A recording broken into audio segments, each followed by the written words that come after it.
আপনারা জানেন জান্নাতের মধ্যে একটা মাহফিল হবে, সেমিনার হবে। সেখানে আল্লাহ জান্নাতীদেরকে নিয়ে একটা মাহফিলের আয়োজন করবেন। জান্নাতি শ্রোতা হবে আর বক্তা হবে 3 জন। প্রথমে বিশেষ বক্তা হিসেবে থাকবেন হযরত দাউদ আলাইহিস সালাম। দাউদ আলাইহিস সালামের কুরআন নাজিল হয় নাই, দাউদ নবী কোনোদিন কুরআন পড়েও নাই। তারপরে আল্লাহ সেদিন তাকে ইলম দিবেন, তিনি দাউদ নবী সূরা তোহা থেকে তেলাওয়াত করবেন। তাফসীরে এসেছে দাউদ নবী যখন কুরআন থেকে তেলাওয়াত করবেন তার একটা গলা থেকে, একটা কণ্ঠ থেকে 80 রকম সুর বের হতে থাকবে। জান্নাতীরা দাউদ নবীর কণ্ঠে তেলাওয়াত শুনে তো পাগল, বলবে আল্লাহ কি তেলাওয়াত শুনতেছি, আমরা তেলাওয়াত শুনে শুনে জান্নাতে থাকতে চাই, আর কিচ্ছু চাই না। আল্লাহ বলবে এর থেকে কি সুমধুর তেলাওয়াত শুনতে চাও না? জান্নাতীরা বলবে আল্লাহ এর থেকে সুমধুর তেলাওয়াত হতে পারে, আমাদের আর বিশ্বাস হয় না। আল্লাহ বলবে কেন বিশ্বাস হয় না?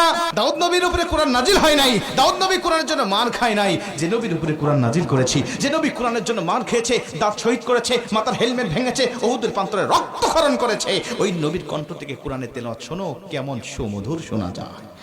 আমার নবী যখন সূরা ইয়াসিন থেকে তেলাওয়াত করবেন জান্নাতীরা তো পাগল হয়ে যাবে, বলবে আল্লাহ কোনো হুর চাই না, কোনো গেলমান চাই না, কোনো নাজ নিয়ামত, কোনো শরাব, কোনো ঝর্ণা, কোনো কিচ্ছু চাই না। আল্লাহ শুধু নবীর কণ্ঠে তেলাওয়াত শুনে জান্নাতে হাজার হাজার বছর আমরা কাটিয়ে দিতে চাই। আল্লাহ বলবে জান্নাতি এর থেকেও কি সুমধুর তেলাওয়াত তোমরা শুনতে চাও না?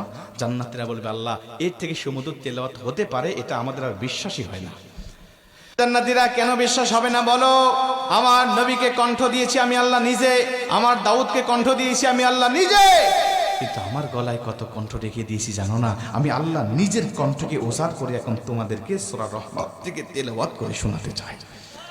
আমার আল্লাহ সেদিন টান দিবেন সূরা রহমান থেকে, আর রহমান বলবেন না, তিনি আনার রহমান বলে টান দিবেন। আমি রহমান, যে রহমানের কথা দুনিয়াতে তোমরা শুনেছো, যে রহমানের ভয়ে দুনিয়াতে পাপ থেকে বিরত ছিলে, যে রহমানের ভয়ে তাহাজ্জুদের ওয়াক্তে দাঁড়িয়ে চোখের পানি বিসর্জন দিয়ে নামাজ আদায় করেছো, যে রহমানের ভয়ে সারাটা দিন রোজা রেখেছো, যে রহমানের ভয়ে তোমরা সত্যের পক্ষে চলেছো, ওই রহমান আর কেউ নয়, আনার রহমান, আমি রহমান বলে আমার আল্লাহ সেদিন একটা টান দিবেন। আমার রবের টান শুনে জান্নাতীরা সেদিন হাজার হাজার বছর ধরে জান্নাতের মধ্যে বেহুশ অবস্থায় পড়ে থাকবে। আমার আল্লাহ তাদেরকে হুশ দিবেন না। জোরে কোন সুবহানাল্লাহ।